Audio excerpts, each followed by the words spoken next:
আসসালামু আলাইকুম। আমি আহমদ সিরাজি। আমি এখন বিশকেক শহরে আছি, কিরগিজস্তানের রাজধানী বিশকেক শহর। তো আমি এখানে কিরগিজ ন্যাশনাল ইউনিভার্সিটিতে আমি অ্যাডমিশন নিয়েছি মেডিসিন ফ্যাকাল্টিতে। তো স্টাডি অ্যাব্রোড নিয়ে আমিও দীর্ঘ 2 বছরের মতো খুব পেরেশানি ছিলাম, আসলে কি করব। তো স্টাডি অ্যাব্রোড বিষয়ে অনেক কিছুই মূলত আমাদেরকে একটা রিসার্চ করতে হয়।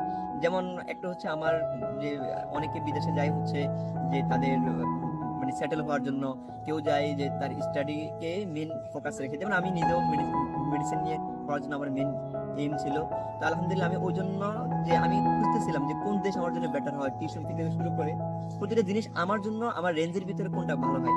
আবার অনেক সময় দেখা যাচ্ছে যে আমাদের সকল কিছু ঠিক আছে, কিন্তু আমাদের ব্যাংক স্টেটমেন্টের কারণে আমরা আটকে যাচ্ছি, কিংবা ভিসার ইস্যুর কারণে আমরা অনেক টাইম পিছিয়ে যাচ্ছি, নানান সমস্যা। আবার সবচেয়ে বড় বিষয়টা হচ্ছে যে আমরা যে একটা মানে ট্রাস্টফুল কোন একটা এজেন্সি আমরা পাইনি। এমনও আছে বাংলাদেশের প্রচুর পরিমাণে এজেন্সি আছে, যেসব এজেন্সিতে শুধু কেবলমাত্র ফাইল অপারেশন করে প্রচুর টাকা নিচ্ছে। হ্যাঁ, তো আমরা স্টাডি অ্যাব্রোড নিয়ে আমরা সঠিক তথ্য এবং সঠিক ইনফরমেশনের জন্য ইনশাল্লাহ আমরা আপনাদের সাথে আছি।